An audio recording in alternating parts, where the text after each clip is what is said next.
আসসালামু আলাইকুম ওয়া রাহমাতুল্লাহি ওয়া বারাকাতুহু।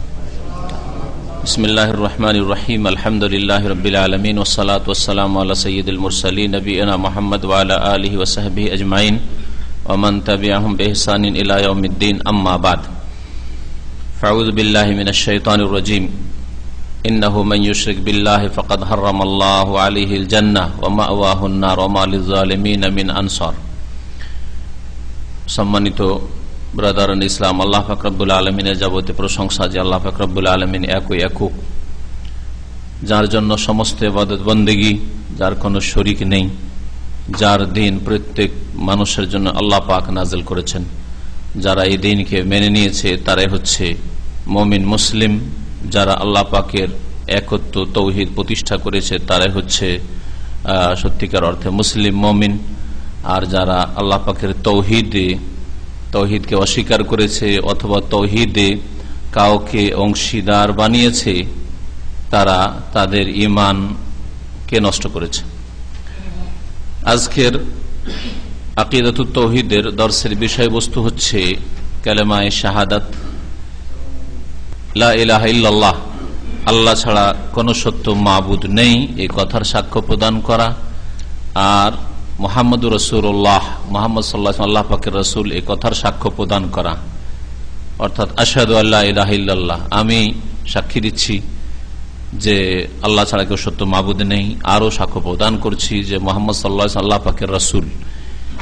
এই যে বাক্যটি, যা দিয়ে একজন মানুষ যা বিশ্বাস করলে এবং যার স্বীকৃতি দিলে, শাহাদাত প্রদান করলে, সাক্ষ্য প্রদান করলে একজন মানুষ ইসলামে প্রবেশ করে, মুমিন হয়, ইসলামে ঢুকলো, তারপরে কি আর কোনো কারণে ইসলাম থেকে বেরোবে না? যতই রকমের কাজ করুক অথবা এই কালিমা বিরোধী বিশ্বাস করুক, আর সে ইসলামের গণ্ডি থেকে বেরোবে না এমন কথা নয়। বরং বেশ কিছু কারণ রয়েছে, বিষয় রয়েছে, যেগুলি কোন মুসলিমের মধ্যে পাওয়া গেলে, তার আকীদায়, তার আমলে পাওয়া গেলে, ইসলামে ঢুকেছিল কালেমা তাইয়্যিবার শাহাদাত দিয়ে, ইসলাম থেকে বেরিয়ে যাবে ওই সব কারণগুলির কোনো একটি কারণ পাওয়া গেলে তার মধ্যে, যেগুলিকে ঈমান ভঙ্গকারী বিষয় বলা হয়, ইসলাম নষ্টকারী বিষয় বলা হয়, অথবা কালেমায়ে শাহাদাত দুটি কথার যে সাক্ষ্য প্রদান করলেন তা নষ্টকারী বা ধ্বংসকারী বিষয় বলা হয়। লেখক এই বিষয়টি আজকে এখানে পেশ করেছেন, যা আমরা সংক্ষেপে তুলে ধরব। বলছেন খামেসান, পঞ্চম যে বিষয়টি উল্লেখ করেছেন লেখক, নাওয়াকিদুশ শাহাদাতাইন, দুইটি বাক্যের যে শাহাদাত সাক্ষ্য প্রদান রয়েছে, লা ইলাহা ইল্লাল্লাহ আর মুহাম্মদুর রাসূলুল্লাহ, এই দুটি বাক্যের যে শাহাদাত রয়েছে, এই শাহাদাত বিনষ্টকারী বিষয়। বলছেন হেয়া নাওয়াকিদুল ইসলাম, শাহাদাত ধ্বংসকারী বিষয়গুলি হচ্ছে ইসলাম ধ্বংসকারী বিষয়, শাহাদাত নষ্টকারী বিষয়গুলি হচ্ছে ইসলাম বা ঈমান নষ্টকারী বিষয়। লিআন্না শাহাদাতাইন হুনা হুমাল্লাতানি ইউদখিলুল মারআ বিন্নুতকি বিহিমা ফিল ইসলাম, কারণ এই দুইটি শাহাদাতের মাধ্যমে একজন মানুষ ইসলামে প্রবেশ করে। এই শাহাদাতাইন লা ইলাহা ইল্লাল্লাহ আর মুহাম্মদুর রাসূলুল্লাহ, এই দুটি কথার সাক্ষ্য প্রদানের মাধ্যমে ইউদখিলুল মার বা ইয়াদখুলুল মার, একজন মানুষ প্রবেশ করে বিন্নুতকে বেহেমা, এই দুটি কথা উচ্চারণ করলে, বিশ্বাস করে, ফিল ইসলাম, ইসলামে। তাহলে ইসলামে প্রবেশ করলেন লা ইলাহা ইল্লাল্লাহ বলে আর মুহাম্মদুর রাসূলুল্লাহ বলে, আশহাদু আল্লা ইলাহা ইল্লাল্লাহ আশহাদু আন্না মুহাম্মাদান রাসূলুল্লাহ কথা বলে। আর এ কথা বলা মানে শুধু মন্ত্র পাঠ নয়, অনুতকো বেহেমা, এই দুটো উচ্চারণ করা মানে এতেরাফুন বেমাদলুলহিমা, এর অর্থকে স্বীকার করা। লা ইলাহা ইল্লাল্লাহ মানে আল্লাহ ছাড়া কোনো সত্য মাবুদ নেই, আর কাউকে সত্য মাবুদ মনে করি না আল্লাহ ছাড়া। মুহাম্মদুর রাসূলুল্লাহ মানে মুহাম্মদ সাল্লাল্লাহু আলাইহি সাল্লাম একমাত্র আল্লাহ পাকের বিধান মানব জাতি পর্যন্ত পৌঁছাবার মাধ্যম, আর কোনো মাধ্যম নেই, আর কারো কাছ থেকে আল্লাহ পাকের বিধান শরীয়ত নেব না। এই উচ্চারণ করা মানে স্বীকার করা, এর অর্থ লা ইলাহা ইল্লাল্লাহ অর্থ স্বীকার করা, অঙ্গীকার করা, আর মুহাম্মদুর রাসূলুল্লাহর অর্থকে মেনে নেওয়া। ওয়ালতিজামুন বিল কিয়ামে বিমা তাকতাজিয়ানিহি, আর এই কালেমা দুটি, বাক্য দুটি লা ইলাহা ইল্লাল্লাহ মুহাম্মদ রাসূলুল্লাহ, এই দুটি বাক্য যে দাবি করে সেই দাবি পূরণ করা, এই দাবির পাবন্দি করা, নিয়মিত মেনে চলা। কেমন? মিন আদায় শাআইরিল ইসলাম, ইসলামের যে সব ফরজ বিধি বিধান রয়েছে সেগুলি আদায় করার মাধ্যমে। 5 ওয়াক্ত নামাজ পড়বেন, আপনি যখন লা ইলাহা ইল্লাল্লাহ শাহাদাত দিয়েছেন তো আল্লাহ পাকের ইবাদত করবেন, তা হচ্ছে 5 ওয়াক্ত সালাত আদায় করা, যাকাত প্রদান করা, রমজান মাসের সিয়াম রোজা রাখা, হজ করা। ফাইদা আখাল্লা বিহাযিল ইলতিজাম, এই পাবন্দিতে যদি কোন রকমের ত্রুটি গোলযোগ সৃষ্টি করে, আপনি ইসলামের যে বিধিবিধান রয়েছে বা ফরায়েজ রয়েছে সেগুলির পাবন্দি করলেন না, ফাকাদ নাকাযা তাআহুদ আল্লাযী তাআহাদা বিহি, তাহলে যেই ওয়াদা প্রতিশ্রুতি করেছিল, যে অঙ্গীকার করেছিল যে লা ইলাহা ইল্লাল্লাহ মুহাম্মাদুর রাসূলুল্লাহ, তা নিজেই নষ্ট করল, তার বিপরীত কাজ করল। যেই সময় হিনা নাতাকা বিশাহাদাতাইন, যখন লা ইলাহা ইল্লাল্লাহ বলেছিল, মুহাম্মদ রাসূলুল্লাহ বলেছিল আর সাক্ষ্য প্রদান করেছিল, তখন আল্লাহর সাথে যেন একটা অঙ্গীকার করেছিল, তাআহুদ, তার প্রতিশ্রুতি হয়েছিল, সেই প্রতিশ্রুতি নিজেই ভঙ্গ করল। ইসলাম ভঙ্গকারী বিষয় বা লা ইলাহা ইল্লাল্লাহ মুহাম্মদুর রাসূলুল্লাহ, এই কালিমা বা এই দুটি শাহাদাত, দুটি কথার সাক্ষ্য প্রদান নষ্টকারী বিষয় অনেক রয়েছে। খুঁটিনাটি এক একটা করে যদি বলা হয় তো এর ওপর বড় বড় কিতাব লেখা হয়েছে। এর জন্য ফুকাহায়ে কেরামরা ফিকার কিতাবে একটি অধ্যায় কায়েম করেছেন, আকীদার কিতাবে এই বিষয়গুলি আলোচনা করা হয়েছে। বলছেন লেখক, ওয়ানাওয়াকিদুল ইসলাম কাসীরা, ইসলাম নষ্টকারী অনেক বিষয় রয়েছে। ফাকাদ আকাদা লাহাল ফুকাহা ফি কুতুবিল ফিকহ বাবান, ফুকাহায়ে কেরামরা বিভিন্ন মাযহাবের ফকিহরা, হানাফি, শাফিঈ, মালিকি, হাম্বলি, সমস্ত ফুকাহায়ে কেরামরা তাদের ফিকর কিতাবে যেমন তাহারাত, ওযু আর গোসলের অধ্যায় রয়েছে তাদের কিতাবে, তেমনি তাদের কিতাবে রয়েছে সালাত, যাকাত, হজ। ওই রকমই একটি অধ্যায় রয়েছে বাব খাস, বিশেষ একটি অধ্যায় রয়েছে সমূহ, যে অধ্যায়টির নাম তারা দিয়েছেন বাবুর রিদ্দা, মুরতাদ হওয়ার অধ্যায়। কি কি কারণে মানুষ মুরতাদ হয়ে যায়? মুরতাদ মানে ইরতাদ্দা মানে ফিরে যাওয়া, ইসলাম থেকে ফিরে যায়, ইসলাম বিমুখ হয়ে যায়, ইসলামের মধ্যে ঢুকেছিল, ইসলাম থেকে বেরিয়ে যায়, ঢুকেছিল কালিমা পড়ে আর শিরক করে বেরিয়ে গেল, জাদু করে বেরিয়ে গেল, কুফরি কথা বলে বেরিয়ে গেল, ইসলাম নিয়ে ঠাট্টা মজাক করে বেরিয়ে গেল, ইসলামের জীবনে কোনো পরোয়াই করলো না, উদাসীন সারা জীবনটা, এর মাধ্যমে বেরিয়ে গেল। বিভিন্ন কারণে ইসলাম থেকে মানুষ বেরিয়ে যায়। বাবুর রিদ্দা এই এরকম অধ্যায় ফিকর কিতাবে রয়েছে। ও আহাম্মুহা আশরাতু নাওয়াকিজ, যেসব বিষয়গুলি ফুকাহায়ে কেরামরা, উলামায়ে কেরামরা আলোচনা করেছেন তার মধ্যে গুরুত্বপূর্ণ বিষয় বা যে বিষয়গুলির মাঝে অনেকগুলি শাখা প্রশাখা বিষয় আসতে পারে, এইরকম বিষয় হচ্ছে, গুরুত্বপূর্ণ বিষয় হচ্ছে 10টি আশরাতু নাওয়াকিজ। 10টি কারণে মানুষ ঈমান থেকে, ইসলাম থেকে বেরিয়ে যায়, নিজের শাহাদাতকে, নিজের লা ইলাহা ইল্লাল্লাহকে, নিজের মুহাম্মদুর রাসূলুল্লাহকে, যেই কালেমাকে ভালোবাসার দাবি করেছিল, উচ্চারণ করেছিল, স্বীকার করেছিল, তা নিজে নষ্ট করে। যাকারা শাইখুল ইসলাম মুহাম্মদ বিন আব্দুল ওয়াহ্হাব রাহিমাহুল্লাহ তাআলা ফি কওলিহি, ইমাম মুহাম্মদ বিন আব্দুল ওয়াহ্হাব রাহমাতুল্লাহ আলাইহি তিনি এই বিষয়গুলিকে উল্লেখ করেছেন। আর 10টি বিষয়ে তিনি বিশেষভাবে 10টি বিষয়কে তিনি উল্লেখ করেছেন, আর বলেছিলেন এছাড়া আরো অনেক খুঁটিনাটি কথা রয়েছে, কাজ রয়েছে, বিষয় রয়েছে, যেগুলির মাধ্যমে মানুষ ঈমান থেকে, ইসলাম থেকে বেরিয়ে যায়। প্রথম যে বিষয়টি তিনি উল্লেখ করেছেন তার ভাষায় বলেছেন আশ-শিরকু ফি ইবাদাতিল্লাহ, আল্লাহ পাকের ইবাদত বন্দেগীতে শিরক করা। এখানে আমি বলবো যে শুধু আল্লাহ পাকের ইবাদতে না, আল্লাহ পাকের তাওহীদে শিরক করা, তাহলে ব্যাপক হবে। আল্লাহ পাকের ইবাদতে শিরক এই জন্যই বলেছেন উনি যে অধিকাংশ মানুষ আল্লাহ পাকের রুবুবিয়ত, প্রভুত্বটা মানার পরেও আল্লাহ পাকের ইবাদতে শিরক করে। মানুষের অবস্থা দেখে, পরিস্থিতি দেখে, যে বাস্তব অবস্থা, যে আল্লাহকে তো সৃষ্টিকর্তা মানছে, স্রষ্টা মানছে, আল্লাহকে আসমান জমিনের মালিক মানছে, আল্লাহকে আরশের অধিপতি মানছে, কিন্তু ইবাদতে গিয়ে শিরক করেছে, সেজদা কবর মাজারকে দিয়ে দিচ্ছে, দোয়া ফরিয়াদ, হ্যাঁ গায়রুল্লাহ আল্লাহ ছাড়া অন্যকে ডাকছে, পীর ওলিকে ডাকছে, কেউ দেবদেবীকে ডাকছে, এইভাবে জবাই আল্লাহ ছাড়া অন্যের জন্য জবাই করছে, মান্নত আল্লাহ ছাড়া অন্যের জন্য মান্নত করছে। তাহলে ইবাদত বন্দেগীতে মানুষরা শিরক করত, আর এই রোগ মুসলিম সমাজে বেশি ঢুকেছে। আল্লাহকে শুধু মানে আল্লাহ রব, আল্লাহ খালেক, আল্লাহ সৃষ্টিকর্তা, ব্যাস। তারপরে ইবাদত বন্দেগী সবগুলি মাজার, পীরের জন্য, কবরের জন্য এই করে দিয়েছে। মসজিদের নামাজটা শুধু আল্লাহর জন্য, আর বাকি সেজদা তাজিমের সেজদা কবর মাজারের জন্য।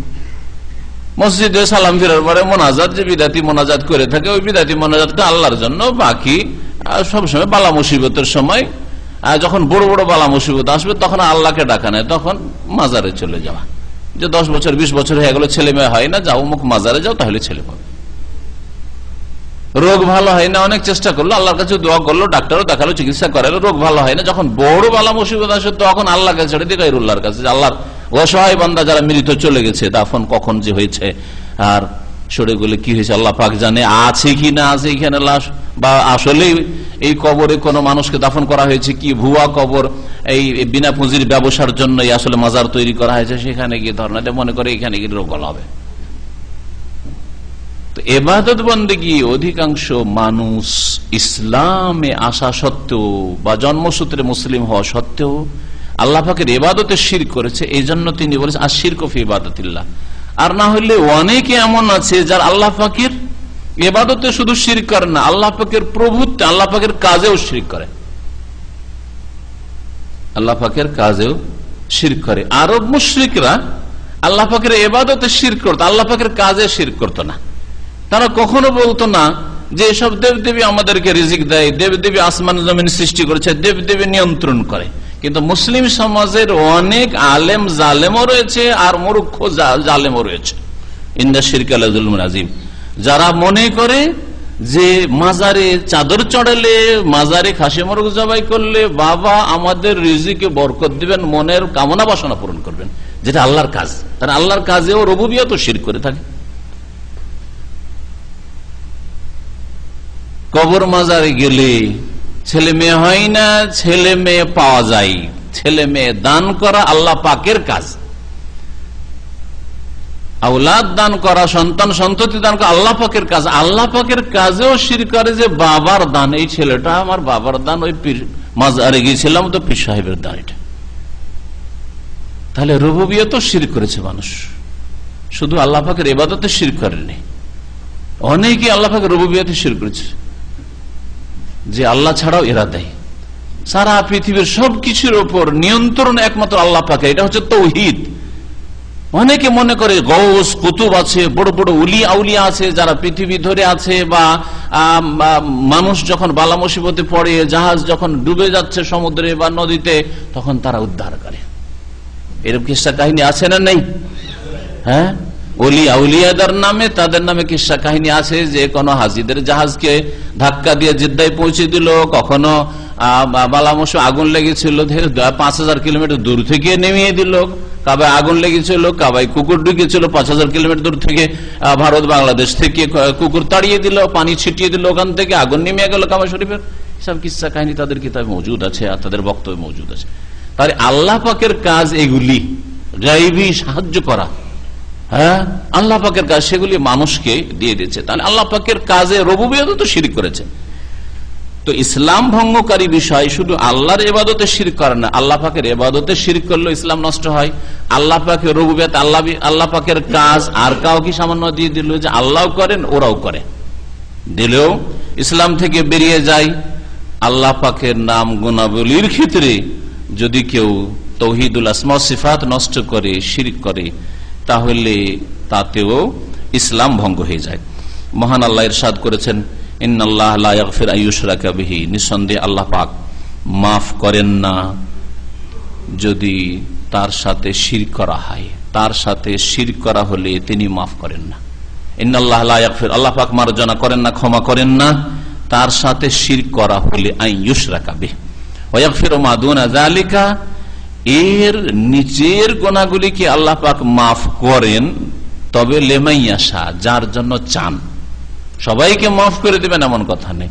শিরকের সমতুল্য গুনাহ নয়, তার নিচের গুনাহ যদি হয়, তার নিম্ন স্তরের গুনাহ হয়, তাহলে আল্লাহ মাফ করবেন বা করে থাকেন সবাইকে নয়। কাকে? লেমাইয়াশা, যাকে আল্লাহ পাক চান। কেউ চুরি করে মারা গেছেন, কেউ খুন করে মারা গেছেন, কেউ জেনা করে মারা গেছেন, বিনা তওবাতে আল্লাহ পাক রব্বুল আলামিন মাফ করে দেবেন না। লেমাইয়াশা, যাকে চাইবেন। হতে পারে আল্লাহ বিনা আযাবে মাফ করতে পারেন, আর হতে পারে আল্লাহ পাক আযাব শাস্তি দিয়ে মাফ করবেন। কিন্তু শিরক করে মারা গেলে, আর শিরকের সমতুল্য গুনাহ কুফরি, নাস্তিকতা, এইরকমই যেসব কাজে মানুষ বড় কাফের হয়ে যায়, হয়তো শিরক নাই কিন্তু কুফরি, ইসলামের স্পষ্ট কোন বিধান অস্বীকার করলো, শিরক করে না, কিন্তু হেজাব পর্দা মানি না আমি আজকালকার যুগ, শিরক করেন না, কিন্তু না চোরের হাত কাটাই দণ্ডবিধান মানা যাবে না, এটা বর্বরতা। ওইটা ওই যুগের জন্য চলতে পারে, কিন্তু এখন চলতে পারে না। অথচ আল্লাহ পাক দিন নাযিল করেছেন কিয়ামত পর্যন্ত সমস্ত মানুষের জন্য, এবং কোরআনে কারীমে যে ফয়সালা দেওয়া হয়েছে, সেই ফয়সালা, সেই বিচার কিয়ামত পর্যন্ত প্রত্যেক মানুষের জন্য মানা ফরজ। সে রাজা হোক আর প্রজা হোক, বিশিষ্ট ব্যক্তি হোক আর সাধারণ ব্যক্তি হোক, সকলের জন্য। কেউ যদি একটা বিধান অস্বীকার করে, আমি সবকিছুই মানতে পারি, কিন্তু কুরবানিতে এত পশু জবাই করে, এ অপচয় করে লাভ কি, এইরকম কুফরি কথা কোন একজন এর কয়েক বছর আগে পত্রপত্রিকা লিখেছিল। মুরতাদ, জীবনে শিরক করে না, হয়তো কবর মাজারও যায় না, দেবদেবীর কাছে যায় না, কিন্তু শিরকের সমতুল্য গুনাহ করলে একটা কথাই, যে কুরবানি করা অপচয়, কুফরি কথা বলল। নাকলে কুফর, কুফর না ওয়াসাদ। কারো কুফরি কথা নকল করলে সেটা আমার কুফরি হয় না, তাদের কুফরি কথা নকল করলাম।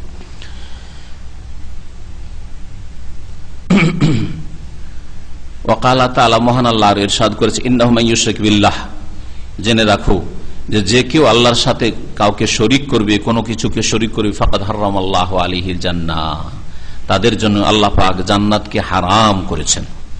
ওয়া মাওয়াহুন নার, আর তার বাসস্থান হচ্ছে জাহান্নামে, জাহান্নামের আগুনে। ওয়া মা লিয-যালিমিনা মিন আনসার, আর এইরকম জালেমদের কোনো সাহায্যকারী নেই, কোনো সুপারিশকারী নেই, যে যাবে জাহান্নামে আর সুপারিশ করে। নবীর সুপারিশ হবে, আম্বিয়াগণের সুপারিশ হবে, নেক লোকদের সুপারিশ হবে, আর শিরক করে কবর মাজার পূজা করে, সেজদা করে, গায়রুল্লাহকে সেজদা করে মারা গেছে, গায়রুল্লাহকে ডেকে, গৌসকে ডেকে, কুতুবকে ডেকে, খাজা বাবাকে ডেকে মারা গেছে, শিরকের অবস্থায় মারা গেছে। আর তাদের সুপারিশ কেউ করবে আর করে তাদেরকে জাহান্নাম থেকে জান্নাতে উঠিয়ে নিয়ে যাবে। ওয়া মা লিয-যালিমিনা মিন আনসার, এটা কখনো হবে না, চিরকাল জাহান্নামে থাকতে হবে। আল্লাহ পাক অন্য আয়াতে বলেছেন, ওয়া মা হুম বিখারিজিনা মিনান নার, এরা কখনো জাহান্নাম থেকে বেরোবে না।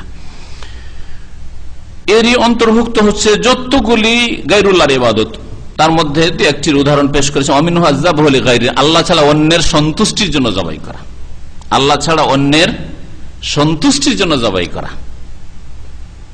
জবাই আল্লাহ ছাড়া অন্যের নামে করলেন, অথবা বিসমিল্লাহ আল্লাহু আকবার দিয়ে জবাই করলেন, কিন্তু কাকে রাজি করার জন্য? মাজারে গিয়ে জবাই করলেন। এখানে যদি জবাই করিতে যে বাবা শুয়ে আছেন, আল্লাহর ওলি শুয়ে আছেন, তিনি সন্তুষ্ট হবেন, আমাদের দিকে একটু সুদৃষ্টি রাখবেন, হ্যাঁ, তাহলে বড় শিরক করল।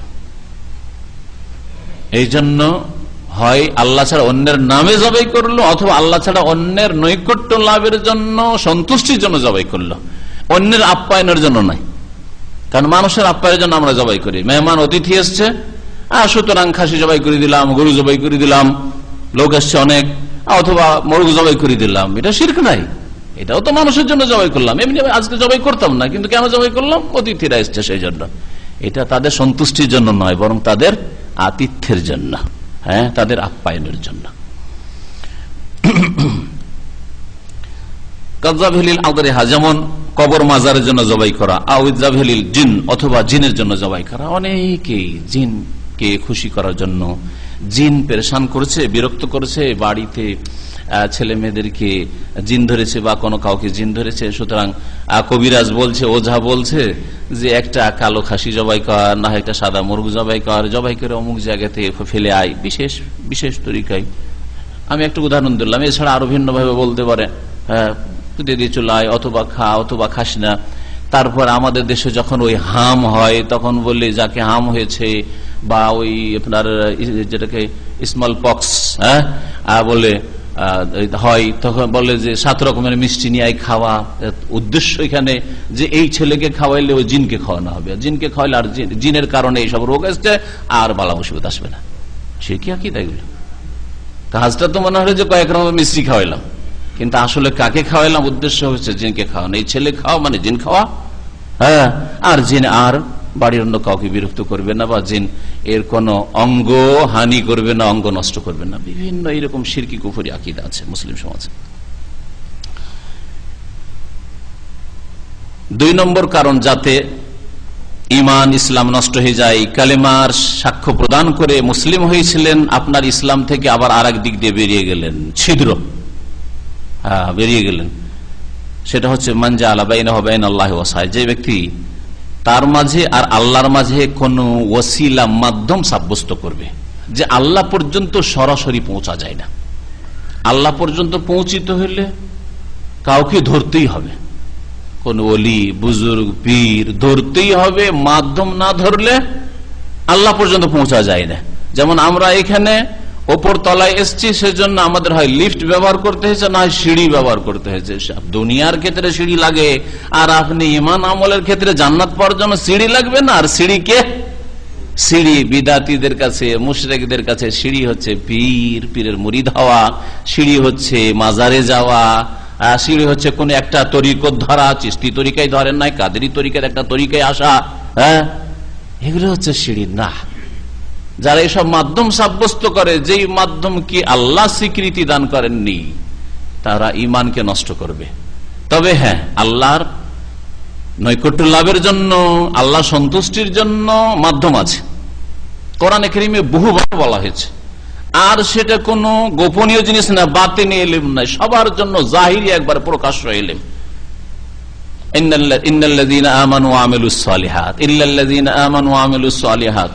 কতবার আল্লাহ কোরআনে কারীমে বলেছেন, ঈমান যারা নিয়ে আসবে আর সৎকর্মশীল হবে, ঈমান আর নেক আমল, ঈমান আর নেক আমল। আর নেক আমলের ক্ষেত্রে সাবিকু ইলা মাগফিরা, প্রতিযোগিতা, কম্পিটিশন করো, দৌড় দাও আল্লাহর দিকে, ফাফিরু ইলাল্লাহ, আল্লাহর দিকে ঝাঁপ দাও, দৌড় দাও। এগুলো হচ্ছে মাধ্যম। আল্লাহ পাকের সন্তুষ্টির জন্য, জান্নাত লাভের জন্য মাধ্যম আছে। কোরআন হাদিসে স্পষ্ট হয়ে বলা হয়েছে। এমন কিছু আল্লাহ লুকিয়ে রাখেননি যার নাম হচ্ছে বাতেনি ইলম। যারা জাহিরিয়া বাতেনি ইলমের ভাগ করেছে, আর বাতেনি ইলম আলেম ওলামা আর শরীয়তের আলেমরা জানে না। ইমাম আবু হানিফা, শাফি, মালিক, আহমদ, ইমাম বুখারী, মুসলিম, এরা জাহির ইলম জানেন, এরা বাতেনি ইলম জানেন, এরা শরীয়ত জানেন, এরা মারিফাত আর হাকিকত পর্যন্ত পৌঁছিতে পারেননি। আমাদের সম্পর্কে যারা তাসাউফ সম্পর্কে সমালোচনা, তাসাউফ ইসলামে নেই, সুফিবাদ নেই, তাদের সম্পর্কে তারা বলে ওরা জানে কি, ওরা তো আসলে বাতিনি ইলমই রাখে না, সেই জন্য বিরোধিতা করে। কথা বুঝতে পেরেছেন? এই জাহিরি আর বাতিনির ভাগ করাও আর একটা কুফরি। আল্লাহ পাক রব্বুল আলামিন মানুষকে চোখে আঙ্গুল দিয়ে দেখিয়ে দেওয়ার জন্য, তৌহিদ দেখিয়ে দেওয়ার জন্য, সুন্নত নবীর আদর্শ দেখিয়ে দেওয়ার জন্য, আল্লাহ প্রদত্ত বিধান দেখিয়ে দেওয়ার জন্য যুগে যুগে কত নবী রসুল পাঠিয়েছেন। আর বাতেনি ইলম রুকিয়ে রেখে দিবেন, সাধারণ লোক তো জানলোই না, জানলো না, আলেমরাও কোরআন হাদিস পড়ে জানতে পারলো না। ওইটা শুধু কিছু খাস সিলসিলা আছে তরিকতের, ওইগুলো ধরতে হবে, তাহলে জানা যাবে, না হইলে জানতে পারবেন না।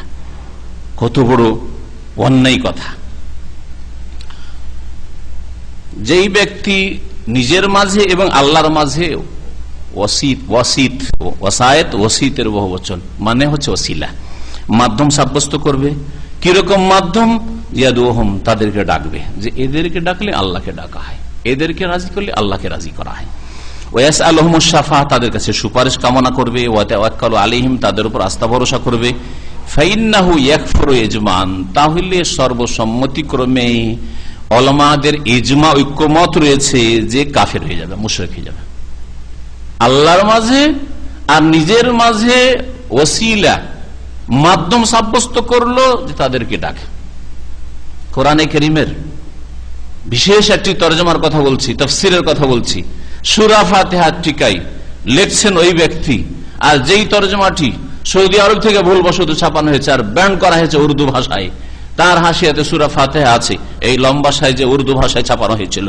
তাতে লিখেছে যে ইয়াকা নাবুদু ওয়া ইয়াকা নাস্তাইন এর তাফসীর করতে গিয়ে বলছে এই অল্প একটু টিকা তাতেই শিরক ঢুকিয়েছে, এই অবস্থা মাধ্যম ওসিলা ঢুকিয়েছে যে একমাত্র আল্লাহর কাছেই চাইতে হবে। তবে হ্যাঁ, কিসি মকবুল বান্দা সে, আল্লাহ পাকের মকবুল বান্দার কাছে উসকো গায়ের মুস্তাকিল সমাজকে, ওকে স্থায়ী মনে করবেন না আল্লাহর মতো, তাকে ক্ষণস্থায়ী মনে করবেন, টেম্পোরারি মনে করবেন করে যদি তার কাছে ইস্তেআনাতে জাহিরি করে, যদি তার কাছে সাহায্য কামনা করে, তো ইয়ে দার আসল, তাহলে এটা সত্যিকার অর্থে হক তাআলা হি সে ইস্তেআনাত হয়, এটা আল্লাহর কাছেই চাওয়া হলো যেন। সুবহানাল্লাহ, কত বড় শিরকি কথা যে আল্লাহর ওলির কাছে তাকে মনে করবেন যে তার শক্তিটা নিজের শক্তি নয়, আল্লাহ প্রদত্ত শক্তি, আল্লাহ দিয়েছেন এই ক্ষমতা, হ্যাঁ অসাধারণ ক্ষমতা, এটা মনে করে যদি কোন আল্লাহর ওলির কাছে চান তাহলে আল্লাহর কাছেই চাওয়া হলো। যার ফলে যখন এই চোরা রাস্তা দিয়ে শিরক ঢুকানো হয়েছে আর সৌদি আরব থেকে সেই তরজমা তাফসীর গুলো ছাপানো হয়েছে, তখন ব্যান করা হয়েছে। যদি কেউ দেখতে চান বড় সাজের উর্দু তরজমা আগের যেটা ছিল ব্যান করা হয়েছে সেটা নিয়ে আসলে ভালো করে দেখে নেবেন, অথবা বলেই দিলাম যে সূরা ফাতিহার তাফসীরে এই শিরকি কথা আছে। তাহলে শেখ মুহাম্মদ আব্দুল্লাহ রাহমাতুল্লাহ আলাইহি বলছেন, যারা এইরকম আল্লাহ ছাড়া অন্যের কাছে সাহায্য চাইবে, সুপারিশ চাইবে, তাদেরকে ডাকবে, তাদের আস্থা ভরসা করবে, এতে কাফের মুশরিক হয়ে যাবে। 3 নম্বর কারণ যাতে ইসলাম নষ্ট হয়ে যায়, মাল্লাম ইউকাফিরুল মুশরিকিন, আপনি জানছেন যে এরা মুশরিক, এরা কাফের, তারপর নিঃসন্দেহে জানতে হবে, কিন্তু এই নয় যে সন্দেহের ভিত্তিতে দেখলেন যে দেখে বোঝা যায় না, লেবাস পোশাক দেখে বোঝা যায় না, দাড়িও নাই, আর দিলেন যে মুসলমান নাই, না না এটা চলবে না। হ্যাঁ, অথবা আপনার কাছে এইরকম সংবাদ আসলে যে এই উল্টা পাল্টা কথা বলেছে, ইসলাম বিরোধী কথা বলেছে, আর দিলেন, তাহলে সে কাফের, অথচ আপনি নিশ্চিত হলেন না। না, কিন্তু যার সম্পর্কে জানা আছে যে এ হচ্ছে ইহুদি, এ হচ্ছে খ্রিস্টান, এ হচ্ছে হিন্দু, এ হচ্ছে বৌদ্ধ, স্পষ্ট জানতে পারছেন, অথবা এই আল্লাহ ছাড়া অন্যকে স্পষ্ট সেজদা করছে, মাল্লাম ইউকাফিরুল মুশরিকিন, যারা মুশরিককে কাফের মুশরিক মনে করলো না। মুশরিককে মুশরিক বলা যাবে না, কাফেরকে কাফের বলা যাবে না, এটা আমাদের দেশে ব্যাপক হারে ছড়িয়ে আছে। বিদাতি মোল্লারা মুসলিম সমাজের আলেমদেরকে কোরআন এবং হাদিসের কথা বললে কুফরির ফতোয়া আর বোঝাই করে দেয়, কুফরির ফতোয়া দিতে তাদের ভয় লাগে না।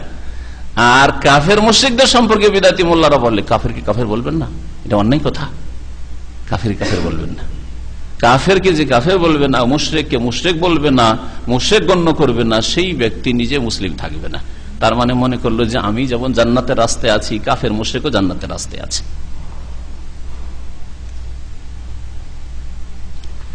এইরকম এর সাথে লাগিয়ে অনেকে মনে করে যে তারাও তো ভালো কাজ করছে, তারাও ভালো কাজ করছে, সুতরাং তারা যদি ভালো কাজ করে আর শিরক না করে তাহলে তারা কেন জান্নাত পাবেন না। অনেক পশ্চিমা দেশে বসবাসকারী মুসলিমদের কাছ থেকে শোনা যায়, বড় বড় প্রফেসরের সাথে আমার কথা হয়েছে, আর তাদের ভুল ধারণাকে দূর করেছি যে ঠিক আছে আপনি বলে যে শিরক করেন।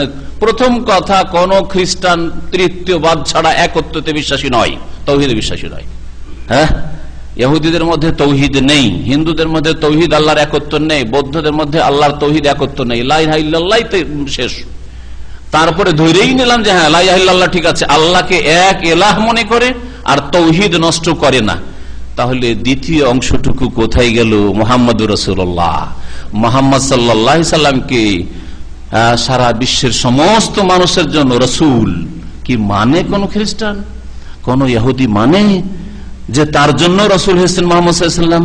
মনে করে যেন আমাদের রসুল ঈসা, আমরা মুহাম্মদ সাল্লাল্লাহু আলাইহি ওয়াসাল্লামকে রসুল মনে করি, তোমাদের রসুল। আর আল্লাহ বলছেন যে হে নবী তুমি মানুষকে জানিয়ে দাও সারা বিশ্বের, ইন্নী রাসূলুল্লাহ ইলাইকুম জামিআন, আমি তোমাদের সকলের জন্য রসুল হয়ে এসেছি। আমা আরসালনাকা ইল্লা কাফাতাল লিন, সমস্ত মানুষের জন্য তোমাকে রসুল করে পাঠিয়েছি। তাহলে কালিমায়ে শাহাদাতের দ্বিতীয় অংশটুকু নষ্ট করলো না, কাফের মুশরিক হলো না? তারপরে বলবেন না ওরাও তো ভালো কাজ করছে, ওরা যদি জনকল্যাণমূলক কাজ করে, ওরা যদি জিনা ব্যভিচার না করে, ওরা যদি খুন না করে, ওদের তাওহীদ ঠিক আছে, ওরা কেন নাজাত পাবে না, ওরা কেন জান্নাত পাবে না? আউযুবিল্লাহ। এইরকম আকীদা যদি থাকে তো আপনি নিজের ঈমান নষ্ট করবেন। মাল্লাম ইউকাফিরুল মুশরিকিন, যে ব্যক্তি মুশরিককে কাফের মুশরিক মনে করে না, অমাইয়াশুকু ফি কুফরিহিম, অথবা সন্দেহকারী, কি জানি এত ভালো মানুষ, মাদার ট্রেসার মতো মানুষ, যার দ্বারা অনেক জনকল্যাণমূলক কাজ হয়েছে, এরকমই এত তার সেবা হয়েছে মানুষের, আর দেশের এত হিতাকাঙ্ক্ষী ছিল, আর তাকে কি করে কাফের মুশরিক বলি, অথচ সে কুফরির অবস্থায়, শিরকের অবস্থায় মারা গেছে। সন্দেহ যদি করে কোন কাফের মুশরিকের কুফরিতে, আও সাহাহা মাযহাবাহুম, অথবা তাদের ধর্মকেও ঠিক মনে করলো, আমারটাও ঠিক ওদেরটাও ঠিক। ঢাকা আসার জন্য অনেক রাস্তা, যে কোনো শহরে আসতে হলে অনেকগুলি রাস্তা, দাম্মামে আসবেন, কিং সৌদ দিয়েও ঢুকতে পারেন, কিং আব্দুল আজিজ দিয়েও ঢুকতে পারেন, কিং খালেদ দিয়েও ঢুকতে পারেন, আর কিং ফাহাদ দিয়েও ঢুকতে পারেন, আবার ওইদিকে খবরের দিক থেকে 2-3টে রাস্তা আছে, ওগুলো দিয়েও ঢুকতে পারেন, আবার এইদিকে কাতিফের দিক থেকে ঢুকতে পারেন। রাস্তার শেষ নাই, তাই না? হ্যাঁ, রাস্তার শেষ নাই। এই গোমরা লোকেরা বলে ওই রকমই আল্লাহকে তো সবাই চায়, হ্যাঁ, আল্লাহকে সবাই চায়, তারপরে জান্নাত সবাই চায়, সুতরাং বিভিন্ন রাস্তা, ইহুদিজম একটা রাস্তা, খ্রিস্টানিজম একটা রাস্তা, খ্রিস্টানিটি একটা রাস্তা, তারপরে বুদ্ধিজম একটি রাস্তা, হিন্দুইজম একটা রাস্তা, ইসলাম একটা রাস্তা, সব ঠিক আছে। কেউ যদি দিন ইসলাম ছাড়া অন্য কোন ধর্মকে মনে করে যে না রহিত হয়নি, সেটা আছে এখনো, অথবা সেটা দিয়েও মুক্তি পাওয়া যেতে পারে, তাহলে এতে নিজের ইমান ইসলামকে নষ্ট করে দেবে, কালিমা তাইয়্যিবা লা ইলাহা ইল্লাল্লাহ আর মুহাম্মদুর রাসূলুল্লাহকে নষ্ট করে দেবে, কাফারা, কাফির হয়ে যাবে। 4 নম্বর ইমান ভঙ্গকারী বিষয়, মানি তাকাদা, যে কথা বিশ্বাস করলো যে আন্না হাদিয়া গায়রিন নবী সাল্লাল্লাহু আলাইহি সাল্লাম আকমাল মিন হাদিহি, যে নবী মুহাম্মদ সাল্লাল্লাহু আলাইহি সাল্লামের আনিত আদর্শ ছাড়াও ভালো আদর্শ আছে। আজকালকার যুগে ইসলামের দণ্ডবিধান চলবে না, আজকালকার যুগে ইসলামিক অর্থনীতি চলবে না, যে আন্তর্জাতিক ব্যাংকিং সুদি সিস্টেম আছে সেটাই হচ্ছে জনকল্যাণমূলক, হ্যাঁ, তাতেই শান্তি আছে, মানব রচিত বিধান তাতেই শান্তি আছে, গণতন্ত্রেই শান্তি আছে, সমাজবাদেই শান্তি আছে, পুঁজিবাদেই শান্তি আছে, এরকম যেগুলি বাদ তৈরি হয়েছে, ইজম তৈরি হয়েছে। নবী করিম সাল্লাল্লাহু আলাইহি ওয়াসাল্লামের নিয়ে আসা আদর্শ ছাড়াও কোন আদর্শ অধিক পূর্ণ আছে বা পূর্ণাঙ্গ, আও আন্না হুকমা গায়রিহি আহসান মিন হুকমিহি, অথবা রাসূলুল্লাহ সাল্লাল্লাহু আলাইহি ওয়াসাল্লামের সিদ্ধান্ত ছাড়া, রাসূলুল্লাহ সাল্লাল্লাহু আলাইহি ওয়াসাল্লামের ফয়সালা বিচার ছাড়াও ওর চেয়ে ভালো বিচার আছে। রাসূলুল্লাহ সাল্লাল্লাহু আলাইহি ওয়াসাল্লামের কাছে জিনার কেস আসলে কি বিচার করেছেন, চোরের কেস আসলে কি বিচার করেছেন, খুনের কেস আসলে কি বিচার করেছেন, মদের কেস আসলে কি বিচার করেছেন। যদি কেউ মনে করে যে না ওর চাইতে ভালো আছে, জেনা আসলে 2 রকম, একটা হচ্ছে ধর্ষণ, ধর্ষণ অপরাধ, হ্যাঁ, আর যদি সম্মতি 18 বছর বা 20-22 বছর বয়স হয়ে গেছে মেয়ের, আর যদি সে সন্তুষ্ট থাকে, রাজি থাকে, আর কলেজ ইউনিভার্সিটিতে একসাথে পড়াশোনা করে, ব্যভিচার করে, সেটা কোনো দোষের ব্যাপার নয়। পতিতালয়ের যদি লাইসেন্স থাকে, লাইসেন্স হোল্ডার মহিলা হয়, তাহলে কোনো অপরাধ করছে না, কোনো অপরাধ নয় এটা, কারণ সরকার পারমিশন দিয়েছে, সুতরাং অপরাধী নয় এরা যৌন কর্মী, এদেরকে ব্যবসা বললে অপরাধ হবে, এগুলোকে পতিতালয় বললে অপরাধ হবে, বরং বলতে হবে এরা যৌন কর্ম করছে। হ্যাঁ, আউযুবিল্লাহ, তাহলে কি করলো? কুফরি করলো, কুফরি করলো, কারণ রাসূলুল্লাহ সাল্লাল্লাহু আলাইহি ওয়াসাল্লাম সবগুলিকে যারা বলেছেন সন্তুষ্টির সাথে, মিয়া বিবি, ছেলে আর মেয়ে, যুবক যুবতী দুজনের সম্মতিতেই জেনা হইলেও জেনা অপরাধ, আর জবরদস্তি হলেও, যেটাকে ধর্ষণ বলা হচ্ছে আজকালকার ভাষায়, কিন্তু কোরআন এবং হাদিসে এই রকমের পার্থক্য সাজা শাস্তিতে করা হয়নি, যদিও পানিশমেন্ট মূলক অতিরিক্ত কিছু করার ব্যাপারটা সেটা অন্যরকম আলেমদের বিবেক বিবেচনায় বা সরকারের বিবেক বিবেচনায় থাকতে পারে, কিন্তু কথা হচ্ছে যে দণ্ডবিধান একই রকম। ছেলে মেয়ে রাজি ছিল, সেই জন্য শরীয়তে যে নির্ধারিত দণ্ডবিধান আছে জেনার, তা হবে না, অথবা রাজি ছিলেন, জবরদস্তি করেছে, সেজন্য বেশি, ওর জন্য শাস্তি বেশি রয়েছে, এইরকম কম বেশির কথা কোরআন হাদিসে নেই।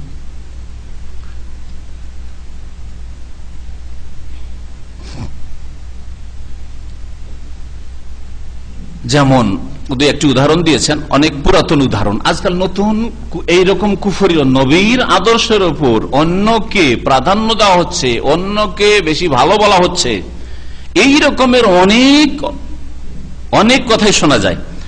তিনি আজকে থেকে 250-300 বছর আগের কথা তিনি উদাহরণ দেবেন, কাল্লাযিনা ইউফাদ্দিলুনা হুকমাত তাওয়াগিত আলা হুকমির রাসূল, যেমন ওই সব লোকেরা যারা তাগুতের বিচারকে বা সমাধানকে রাসূলুল্লাহ সাল্লাল্লাহু আলাইহি ওয়াসাল্লামের বিচার বা সমাধানের উপর প্রাধান্য দিল। ওয়া ইউফাদ্দিলুনা হুকমাল কাওয়ানিন আলা হুকমিল ইসলাম, অথবা তারা প্রাধান্য দিল মানবরচিত বিধানের আইন কানুনকে আলা হুকমিল ইসলাম, ইসলামের বিধানের উপর, ইসলামের হুকুমের উপর প্রাধান্য দিল। এখানে আর একটা কথা বলা জরুরি ছিল, সংক্ষেপ হয়ে গেছে, বেশি অসম্পূর্ণ কথা হয়েছে। প্রাধান্য দিল না, কিন্তু সমান সমান বলল, এটা অত্যন্ত জরুরি জানা।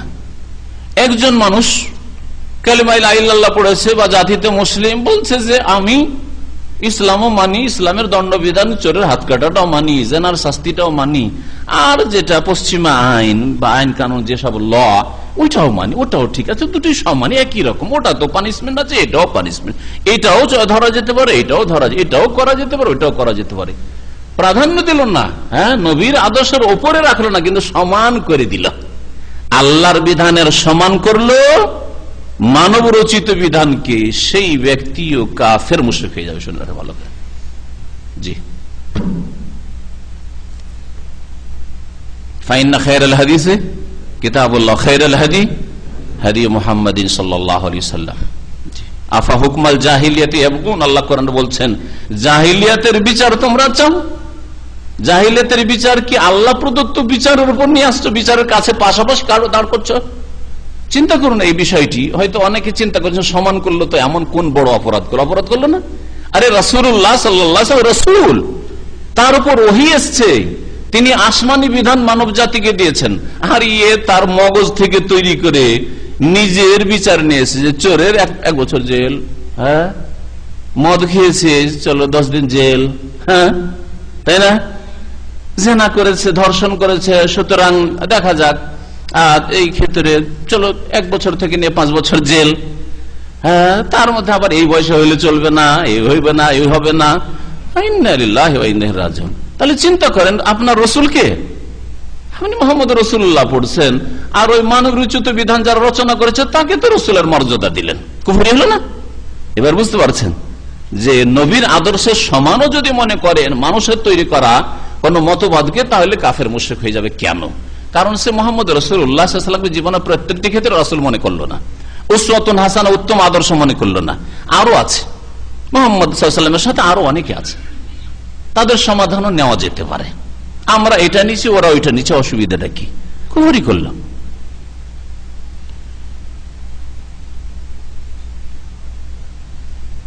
পাঁচ নম্বর, মান আবগাদা শাইআন মিম্মা জা বিহি রাসূল সাল্লাল্লাহু আলাইহি ওয়া আমিলা বিহি কাফারা। যেই ব্যক্তি রাসূলুল্লাহ সাল্লাল্লাহু আলাইহি সাল্লামের আনিত বিধি বিধানের কোনো কিছুকে ঘৃণা করবে, যদিও সেটা করে, হয়তো করছে কিন্তু মনকে মানাতে পারে না, কাফারা, সে কুফরি করবে। রাসূলুল্লাহ সাল্লাল্লাহু আলাইহি ওয়াসাল্লামের আনিত বিধানকে যদি ঘৃণা করে, আবগাজা, ঘৃণা করে, তাহলে চিন্তা করে রাসূলুল্লাহ সাল্লাল্লাহু আলাইহি ওয়াসাল্লাম বলছেন টাকনার নিচে, আমি হালকা 2-1টি উদাহরণ দিচ্ছি, এর চাইতে বড় বড় অপরাধ হলে তাহলে কি হইতে পারে চিন্তা করেন। রাসূলুল্লাহ সাল্লাল্লাহু আলাইহি ওয়াসাল্লাম নিয়ে এসেছেন যে টাকনার নিচে কাপড় গেলে জাহান্নামে যাবে, টাকনার নিচে কাপড় জাহান্নামে যাবে, এটা জেনেছে একজন মুসলিম ভাই, যার ফলে অফিসে সে ভালো ইসলামিক কাপড় পরে আসে টাকনার উপরে, তখন তার বস, তার মদির বলছে, কি তুমি অভদ্র হয়েছো, কট্টরপন্থী হয়ে গেছো তুমি, হ্যাঁ, মৌলবাদী হয়ে গেছো তুমি।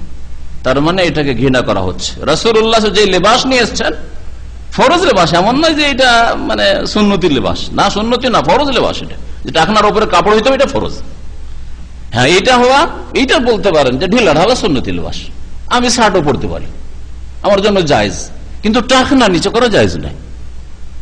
এত হালকা মনে করবেন যে শার্ট পরলে তো অপরাধ হয়ে যায়, প্যান্ট পরলে তো অপরাধ হয়ে যায়, হ্যাঁ, গাল দিয়ে দাঁড়িয়ে পেশাব করা, কিন্তু টাকনার নিচে গেলে জাহান্নামে যায়, এই কথাগুলি তো আমাদের দেশের ওয়াইজ আর আলেম ওলামা বক্তারা বলে না, যেটা ফরজ লেবাস।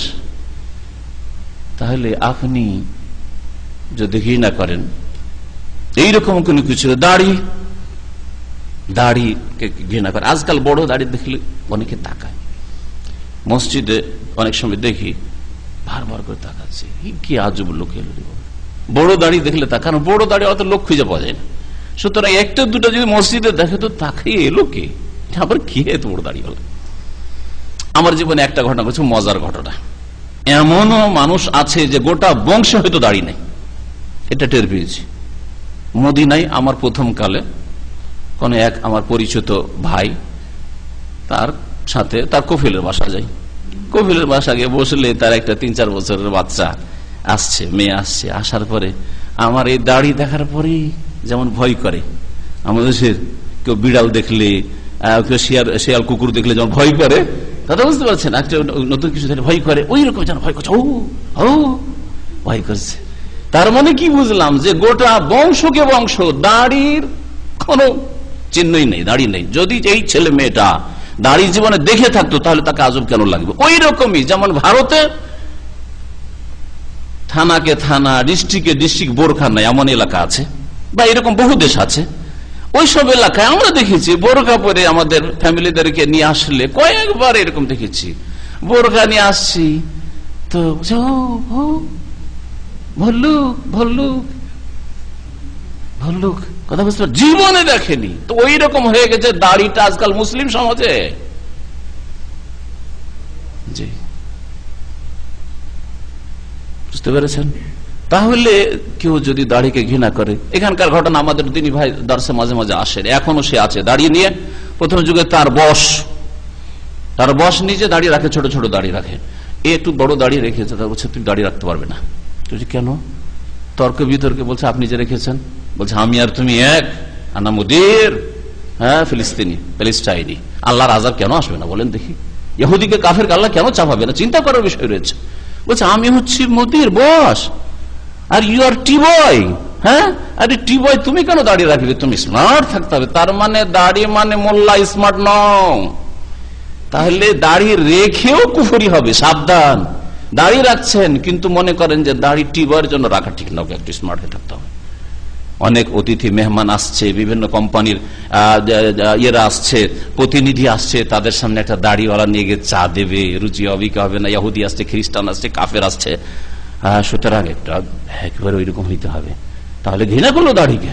ওয়ালাউ আমিলা, তাই শেখ মোহাম্মদ আব্দুল ওয়াহাব রাহমাতুল্লাহ বলছে যদিও ওই আমলটি করে, দাড়ি রাখে অথবা এরকম কোন আমল করছে কিন্তু ঘৃণা করে, তাহলে কাফের হয়ে যাবে। শরীয়তের কোন বিধানকে যদি ঘৃণা করে যা রাসূলুল্লাহ সাল্লাল্লাহু আলাইহি ওয়াসাল্লাম নিয়ে এসেছেন, নিশ্চিত যদিও ওই কাজটি করছে ঘৃণার কারণে কাফের হয়ে যাবে। 6 নম্বরে মান ইস্তাহজা বিশাইইন মিন দীনি রাসূল সাল্লাল্লাহু আলাইহি ওয়াসাল্লাম, যেই ব্যক্তি রাসূলুল্লাহ সাল্লাল্লাহু আলাইহি ওয়াসাল্লামের দ্বীনের কোনো কিছু নিয়ে ঠাট্টা মজাক করবে, আও সওয়াবিহি, কোন নেকির কথা নিয়ে ঠাট্টা মজাক করবে অথচ নেকির বিষয়টি, আও ইকাবি, অথবা শাস্তির বিষয়টি কোরআন এবং হাদিস দ্বারা, সহিহ হাদিস দ্বারা প্রমাণিত, এমন নয় যে জাল কথা, কাফারা, তাহলে কাফির হয়ে যাবে। শরীয়তের কোন বিধানকে নিয়ে ঠাট্টা মজাক করলে কাফের মুশরিক হয়ে যায়। শরীয়তের বিধান শুধু নয়, শরীয়ত মাননেওয়ালাদেরকে নিয়ে ঠাট্টা মজাক করলেও কাফের হয়ে যায়। এই জন্য নবী করিম সাল্লাল্লাহু আলাইহি সাল্লামের মদিনার যুগে মুনাফিকরা সাহাবায়ে কেরামদেরকে নিয়ে ঠাট্টা মজাক করেছিল। সূরা তাওবার অংশ নাযিল হইল, এই ঠাট্টা মজাকের আয়াতগুলি নাযিল হলো। কি তাবুকের যুদ্ধের সফরে ছিল, আর ঠাট্টা মজাক করেছে, এই যে দেখো না, এই যে মুহাম্মদের সাথী সাল্লাল্লাহু আলাইহি সাল্লাম, মুহাম্মদের সাথীগুলি এরা সব পেটুক, হ্যাঁ পেটুক, খাবার দিক দিয়ে খেতে বসলে অনেক খেতে পারে, এই ধরনের কথা বলেছিল। আর কি বলছিল? আজবানু ইনদাল লিকা, আর লড়াইয়ের সময় দেখো কাপুরুষ, আবার ওইদিকে কিছু নেই, এই বলে ঠাট্টা করেছিল। সামান্য কথা। রাসূলুল্লাহ সাল্লাল্লাহু আলাইহি ওয়াসাল্লামের কাছে এক সাহাবী পৌঁছে দেন, এইরকম বলছে মুনাফিকরা রাস্তায়। নবী সাল্লাল্লাহু আলাইহি ওয়াসাল্লাম জিজ্ঞাসা করলেন তাদেরকে, বলছে ইয়া রাসূলুল্লাহ, আসল লম্বা 700-800 কিলোমিটারের রাস্তা, তো একটু আমোদ ফুর্তি করছিলাম, রসিকতা করছিলাম, যাতে করে রাস্তা সময়টা কাটে, আর বিরক্তি আর এই যে কষ্টটা হচ্ছে রাস্তায় উটের পিঠে সফর, এই কষ্টটা একটু হালকা হয়, তাই করেছিলাম। এটা ছিল হাদিসুর রাকব, সওয়ারীদের কষ্ট হয়, সফরে মুসাফিরের কষ্ট হয়, কষ্টটা হালকা করার উদ্দেশ্যে একটু রসিকতাই করেছিলাম। আল্লাহ কি ওদের ওজর মেনেছিলেন মুনাফিকদের? আল্লাহ পাক যে কথাটি বলেছিলেন এখানে রয়েছে, কুল ওয়াদ দালিল আলা যালিকা, এর দলিল যে দ্বীনের বিধিবিধানকে নিয়ে ঠাট্টা করলে, যারা দ্বীন মানে তাদেরকে নিয়ে ঠাট্টা করলে কি হয়ে যায়? কুফরি হয়ে যায়। কওলুহু তাআলা, মহান আল্লাহর বাণী হচ্ছে এর দলিল। কুল, হে নবী তুমি জানিয়ে দাও এই মুনাফিকদের, আবিল্লাহি ওয়া আয়াতিহি ওয়া রাসূলিহি কুনতুম তাস্তাহজিউন, তোমরা কি আল্লাহকে নিয়ে আর আল্লাহর আয়াত বিধি বিধান নিয়ে ও রসুল আল্লাহ পাকে রসুল নিয়ে কুনতুম তাস্তাজি ঠাট্টা মজাক করো, অথচ রসুল সম্পর্কে ঠাট্টা মজাক, রসুলের সাথী সঙ্গীকে নিয়ে ঠাট্টা মজাক করা। সাথী সঙ্গীদের ঠাট্টা করলে ওই লোককে ঠাট্টা করা হয় না? কেন ঠাট্টা করছে আপনাদেরকে? এই জন্য যে আপনারা আমার সঙ্গী। হ্যাঁ, কেন ঠাট্টা করা হচ্ছে সাহাবায়ে কেরামদেরকে? এই জন্য যে মুহাম্মদ রাসূলুল্লাহ সাল্লাল্লাহু আলাইহি ওয়াসাল্লামের সাথী। তো এইরকমই সাথী সঙ্গীদের ঠাট্টা মজাক করা মানে কেন সাথী হয়েছে অমুকের, সেজন্য ঠাট্টা মজাক। তার সাথী না হলে ঠাট্টা মজাক হইতো না। লা তাহতাজিরু, আল্লাহ বলছেন কোনো ওজর চলবে না, এইসব ওজর অজুহাত পেশ করিও না। কাদ কাফারতুম বাদা ঈমানিকুম, তোমাদের ঈমানের পরে কালিমা পড়ার পরে কাফের হয়ে গেছো। কাদ কাফারতুম আল্লাহ বলেছে, কাদ ফাসাকতুম বলেননি যে ফাসিক হয়ে গেছো। যালামতুম, তোমরা জুলুম করেছো, এই কথা বলেননি, স্পষ্ট কথা আল্লাহ পাক বলেছেন। আর এইরকম ঠাট্টা মজাক আজকাল মুসলিম সমাজে অনেক। ধার্মিক লোকদেরকে মৌলবাদী বলা হয়। ধার্মিক লোকদের কি বলা হয়? মৌলবাদী। যেসব পত্র পত্রিকা দিনদার ধার্মিক লোকদেরকে মৌলবাদী বলে, মৌলবাদী লিখে, তারা তাদেরকে ঠাট্টা মজাক করে, ইসলামকে নিয়ে ঠাট্টা মজাক করে। সুতরাং এটা হচ্ছে ঈমান, ইসলাম ভঙ্গকারী বিষয়, কাফের হয়ে যাবে। আর সেহর 7 নম্বরে হচ্ছে জাদু টোনা। এই সেহেরের অনেক প্রকরণ রয়েছে, অনেক ধরন রয়েছে। তার মধ্যে অমিনহু সারফ ওয়াল আতফ, তার মধ্যে একটা হচ্ছে বিদ্বেষ সৃষ্টি করা, শত্রুতা সৃষ্টি করার জন্য জাদু মন্ত্র করা, সেহের জাদু করা। ওয়াল আতফ, আর ভালোবাসা প্রেম সৃষ্টি করার জন্য জাদু করা, এগুলিও তার অন্তর্ভুক্ত। তো আজকাল যদি এমন তাবিজ আর তদবির হয় যার মাধ্যমে এই রকমের চেষ্টা করা হয় যে প্রেম সৃষ্টি করব অথবা বিচ্ছিন্নতা সৃষ্টি করে, সবগুলি জাদু। যদিও নাম আরো কিছু দেন, তাবিজ নাম দিচ্ছেন, তদবির নাম দিচ্ছেন, আরো কিছু ভালো নাম দেন আপনি। নাম দিলে আসল বিষয়টি পরিবর্তন হয় না, হুকুম ওইটাই থাকে। আজকাল স্বামী স্ত্রীতে ভালোবাসা হয় না, স্ত্রীকে ভালোবাসে না, দিল কিছু করে ওই স্বামীকে, অথবা মহিলা স্বামীকে ভালোবাসে না, দিল ওর জন্য কিছু, শাশুড়ি দিল মন্ত্রতন্ত্র করে। এগুলো সব সেহের জাদু, সব সেহের জাদু। অথবা কোন মেয়েকে বিয়ে করবে, মেয়েও রাজি আছে, মেয়ের বাপ মা রাজি হয় না, বাপ মা যাতে রাজি হয় বাধ্য করার জন্য দিল কিছু মন্ত্রতন্ত্র করে, বা মেয়েটাই রাজি হচ্ছে না, দিল মন্ত্রতন্ত্র করে, ইত্যাদি। এইগুলি বাঙালি সমাজে ব্যাপক হারে ছড়িয়ে রয়েছে। কারো ক্ষয়ক্ষতি করার জন্য তাবিজ করা বলে, কিন্তু তাবিজ করা সেগুলি হচ্ছে সেহের, শত্রুতা, বিচ্ছিন্নতা। স্বামী স্ত্রীতে খুব ভালোবাসা, হিংসা তার বরদাস্ত হয় না, দিল তাবিজ করে। তাবিজ করা মানে সেহের করা, জাদু করে, জাদু করে শত্রুতা। দুইজনে ঝগড়া এমন শুরু হইলো যে দেখতেই পারে না স্বামী স্ত্রীকে, তোকে দেখলে গায়ে আগুন লেগে যায়, তালাক তালাক তালাক, যা শেষ। বহু ঘটনা এরকম ঘটছে। এগুলো সবগুলি সেহের, জাদু, কুফরি। এইরকম কাজের সাথে যারা জড়িত, যে করবে, যে করাবে, যে করতে বলবে, সবাই মুশরিক কাফির হয়ে যাবে। কারণ শিরক কুফরি ছাড়া জাদু হয় না।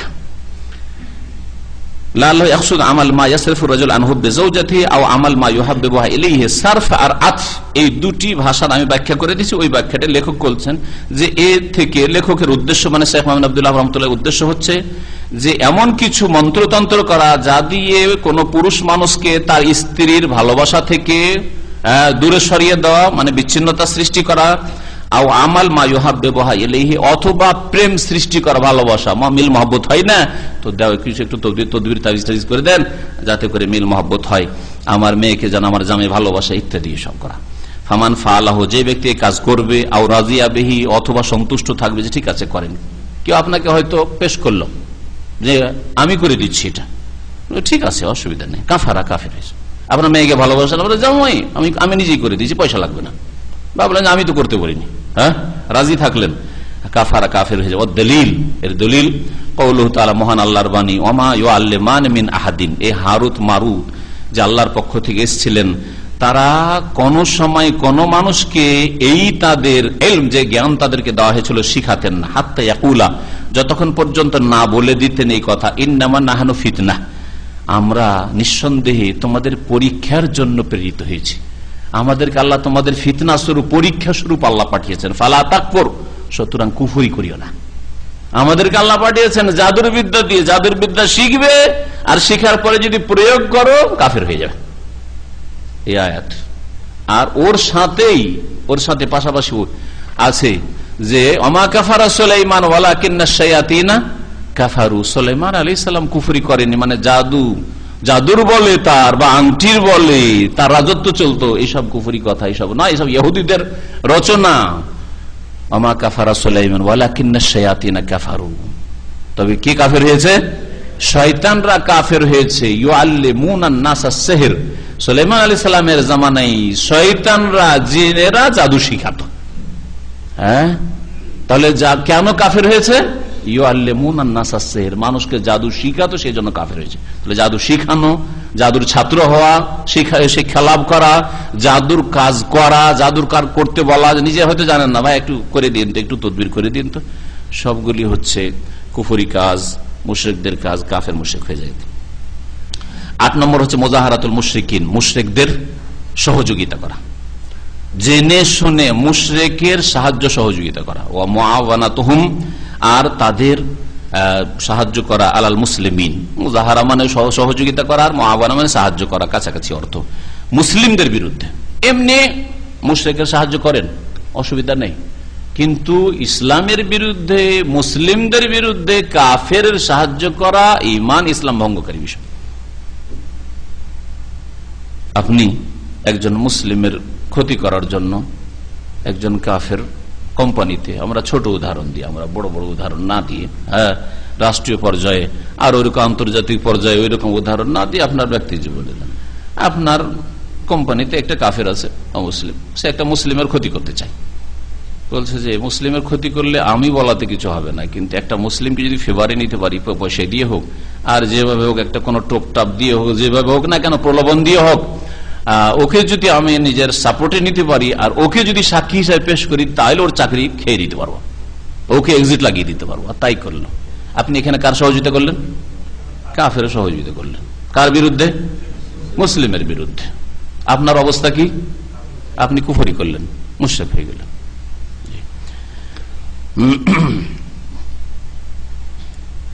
ও দলিল, এর দলিল যে কাফের মুশরিকের সাহায্য যদি ইসলাম বা মুসলিমের বিরুদ্ধে করেন, মুসলিমের ক্ষয়ক্ষতি করার জন্য কাফের যদি সাহায্য করেন, তাহলে কুফরি হয়ে যাবে। আল্লাহ বলেন ও দলিল কওলু, তার মহান আল্লাহর বাণী, ওয়া ইয়াতাওয়াল্লাহু মিনকুম, যারা তোমাদের মধ্য থেকে ওদের সাথে, ইহুদি খ্রিস্টানদের কথা তার আগে বলা হয়েছে, ইয়া আইয়ুহাল্লাযীনা আমানু লা তাত্তাখিযুল ইয়াহুদা ওয়ান নাসারা আউলিয়া, হে মুমিনরা, তোমরা ইহুদি খ্রিস্টানদেরকে, কাফের মুশরিকদেরকে বন্ধু হিসাবে গ্রহণ করিও না।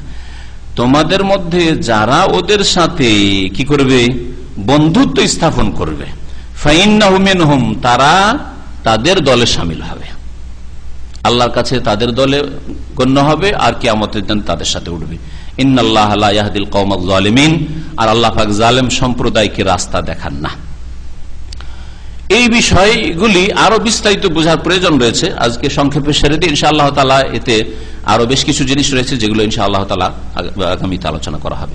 9 নম্বর, মানি তাকাদা, যে ব্যক্তি বিশ্বাস করে, আন্না বাদান নাস ইয়াসাহুল খুরুজ আন শরিয়াতে মুহাম্মাদিন সাল্লাল্লাহু আলাইহি কামা ওয়াসিয়া আল খিজর আল খুরুজ আন শরিয়াতে মুসা আলাইহিস সালাম, যে ব্যক্তি এই বিশ্বাস করে যে কিছু কিছু মানুষ আছে, স্পেশাল মানুষ, তারা নেক লোক, ওলি আউলিয়া, যাদের জন্য মুহাম্মদ সাল্লাল্লাহু আলাইহি সাল্লামের শরীয়ত বিরোধী কাজ করা বা শরীয়তের বহির্ভূত কাজ করা বৈধ, তাদের জন্য জায়েজ, তাদের উপর নামাজ ফরজ নাই, হ্যাঁ, তাদের জন্য জেনা ব্যভিচারটা অসুবিধা নেই, তাদের জন্য বৈধ, হ্যাঁ, তারা যা কিছু বলুক, ইসলাম বিরোধী, কোরআন বিরোধী, হাদিস বিরোধী বললেও মানতে হবে, কারণ তারা এমন নজরে দেখে যে নজর তোমার নাই, হ্যাঁ, হ্যাঁ, তারা কাশফের মাধ্যমে এমন কিছু জানে যা তুমি জানতে পারো না, হ্যাঁ, তারা সরাসরি আল্লাহর সাথে কথা বলে, তাদের ওহী লাগে না।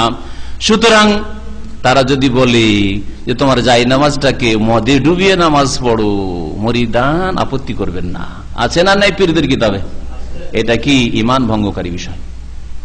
শরীয়ত বিরোধী কাজ করা কিছু কিছু লোকের জন্য জায়েজ, যেমন কামা ওয়াসিয়াল খিজর আল খুরুজ আন শরিয়াতে মুসা আলাইহিস সালাম, যেমন মুসা আলাইহিস সালামের শরীয়তের বাইরে খিজরের যাওয়া বৈধ ছিল। মুসা আলাইহিস সালামের শরীয়তে মানুষ খুন করা হারাম ছিল, কিন্তু খিজর করলেন। মুসা আলাইহিস সালামের শরীয়তে কারো ভালো জিনিস নষ্ট করা, কারো বাড়ি ভাঙচুর করবেন, অথবা কারো একটা নৌকা আছে, কারো একটা কার আছে, আর ভেঙে দিবেন, নষ্ট করে দিবেন, খামখুটা করে দিবেন, এটা জায়েজ নাই মুসার শরীয়তে। কিন্তু খিজর কি করলেন?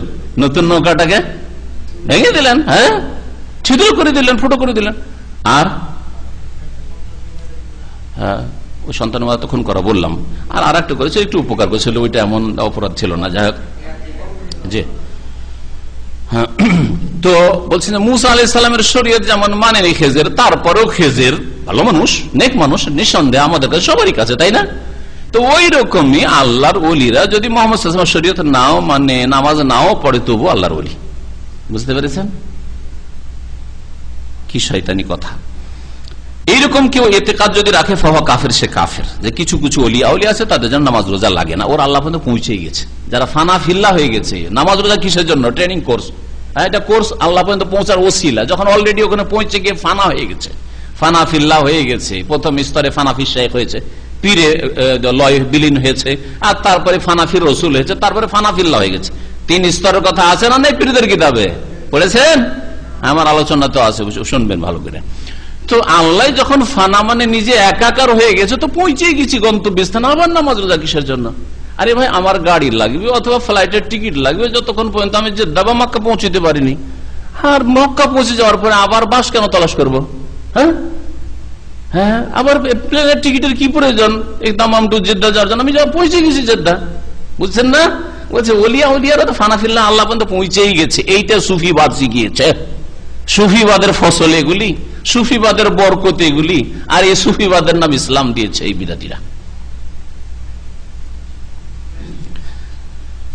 কুলতো শেখ সালেহুল ফৌজান হাফিজাহুল্লাহ তাআলা বলছেন, আমি আরেকটু বলছি, ওয়াকামা মানে শেখ মোহাম্মদ আব্দুল্লাহ হাবিবের কথার উপর সংযোজন করছি, ওয়াকামা ইয়াতাকিদু গুলাতুস সুফিয়া, যেমন চরমপন্থী সুফিরা, এই পীরপন্থীরা মনে করে, বিশ্বাস করে, আন্নাহুম ইয়াসিলুনা ইলা দারজা, তারা এমন একটা স্তরে পৌঁছে যায়, লা ইয়াহতাজুনা মাহা ইলা মুতাবিআতি রাসূল সাল্লাল্লাহু আলাইহি সাল্লাম, ওইখানে গিয়ে আর রাসূলুল্লাহ সাল্লাল্লাহু আলাইহি ওয়াসাল্লামকে মানতে হবে, নামাজ রোজা হজ যাকাত করতে হবে, শরীয়তের হালাল হারাম মেনে চলতে হবে, দ্বীন ইসলামের বিধিবিধান পালন করতে হবে না, আর প্রয়োজন নেই, কারণ আমরা ওর ঊর্ধ্বে চলে গেছি।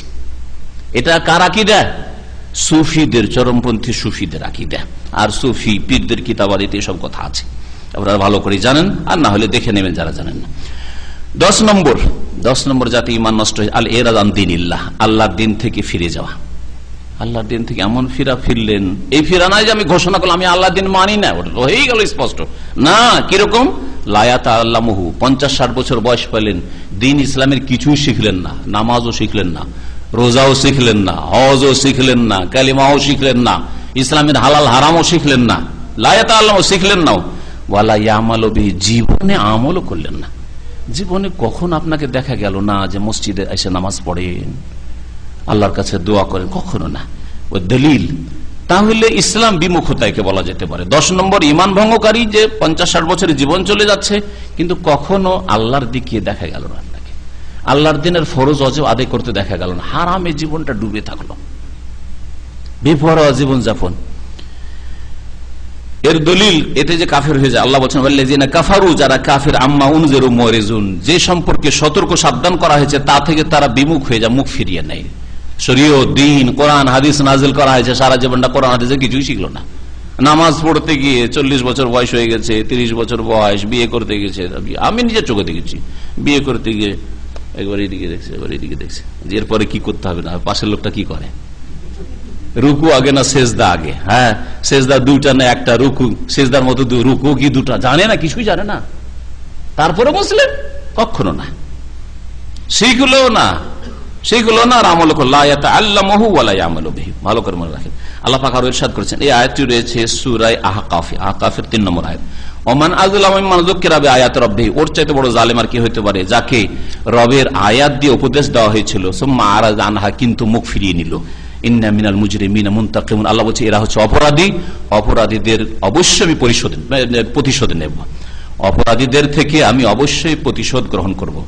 শাইখ মোহাম্মদ আব্দুল্লাহ রাহমাতুল্লাহ আলাইহি বলছেন যে এই যে 10টি আমি উল্লেখ করলাম ইমান ইসলাম ভঙ্গকারী বিষয়, লা ফারকা ফি জামি হাযিহি নাওয়াকিজ, এই ইমান ইসলাম ভঙ্গকারী বিষয়গুলিতে কোনো পার্থক্য নেই এই শ্রেণীর লোকদের মাঝে। বাইনাল হাজিল, একজন ঠাট্টা মজাক করে শিরিক করেছে, ঠাট্টা মজাক করে একটু রসিকতা করে দেবদেবীকে সেজদা করে দিল, রসিকতা করে, আরে সবাই করেছে আমি একবার করে দেখি, দিল কবরে সেজদা করে দিল, হাজিল, ঠাট্টা মজাক করে। হ্যাঁ, ওয়াল জাদ, আর যে সত্যিকার অর্থে করলো, জাদ মানে নিয়তের সাথে সত্যিকার অর্থে করলো, ওয়াল খায়েফ, অথবা ভয়ে করলো যে চারিদিকে সব তো শিরিক করে, আর আমি যদি না যাই তো কি হয় না হয়, এইরকম ঝুঁকিতে কেন থাকি, সবাই মাজারে যাচ্ছে চল আমিও যাই, সবাই খাসি জবাই করছে আমিও যাই, সবাই ওরসে যাচ্ছে আমি ওরসে যাই, আর গিয়ে আপনি শিরিক করে বসলেন ভয়ে। ভয়ে আপনাকে বাধ্য করা হয়নি, ভয় আর বাধ্য করায় পার্থক্য আছে, ভয় আর বাধ্য করাই পার্থক্য আছে। একটা লোকে ধরে নিয়েছে তুই আমাদের দেব দেবীকে সেজদা কর, মাজারে সেজদা কর, না তো দিব জবাই করে, এটা হচ্ছে নিরুপায়, এটা হচ্ছে ইকরাহ, জবরদস্তি, এটা ভয় নয়, জবরদস্তি করা হচ্ছে ভাই, ফোর্স, প্রাণ চলে যাবে তো প্রাণ রক্ষার জন্য সেজদা করা জায়েজ, আল্লাহ কোরআনে বলেছেন। আর একটা লোক এমনি ভয় আছে যে ওরা 1000টা আমরা 2টা, সুতরাং এদের মাঝে বসবাস করলে ব্যবসা বাণিজ্য জান মাল বাড়িঘর রক্ষা করলে ওরা যা করে তাই করতে হবে, ওরা যায় মাজারে, ওরা খাসি দেয় আমি দেবো, ওরা চাদর চড়ায় আমিও চাদর চড়াবো, সবগুলি শিরিক করে ওদের সাথে। তাহলে শুধু ভয় আছে, এখনো গলার উপর ছোড়া ধরা হয়নি, মেরে দেবে একেবারে এই কথা নিশ্চিত নয়, হতে পারে কিছু সমালোচনা হবে, গাল খেতে হবে, কখনো একটু মারও খেতে হইতে পারে, এতেই সে শিরিক করে ফেললো, তাহলে আল্লাহ মাফ করবেন না, কুফরি করবেন। ইল্লাল মুকরাহ, এজন্য বলছেন তবে হ্যাঁ যার উপর জবরদস্তি করা হয়েছে, ইল্লাল মুকরাহ, জবরদস্তি করা হয়েছে। ওয়া কুল্লুহা মিন আযামি মা ইয়াকুনু খাতারান, এই যে ঈমান ইসলাম ভঙ্গকারী যেগুলি আলোচনা হইল সবগুলি হচ্ছে বড়ই বিপজ্জনক। ওয়া আকসারু মা ইয়াকুনু ওকুয়ান, আর সবচেয়ে বেশি এগুলি মুসলিম সমাজে হয়ে থাকে। ফায়ামবাগি লিল মুসলিম, সুতরাং মুসলিমের জন্য উচিত যে আন ইয়াহযারা, এগুলোকে যেন এগুলি থেকে সতর্ক সাবধান হয়, বেঁচে থাকে, আর এগুলোকে ভয় করে, নিজেকে সবসময় বাঁচাবার চেষ্টা করে। ওয়া ইয়াখাফু মিনহা আলা নাফসি, নাউযুবিল্লাহ, আল্লাহ পাক যেন আমাদেরকে পানাহ দান করেন, আল্লাহর কাছে আশ্রয় গ্রহণ করি, মিন মুজিবাতি গযাবিহি, তার গজব, তার ক্রোধের কারণ হতে, ওয়া আলিমি ইকাবিহি, তার কঠোর শাস্তি হতে। আল্লাহ পাক যেন আমাদের হেফাজত করেন, শিরক বিদআত থেকে আমাদেরকে বাঁচিয়ে রাখেন।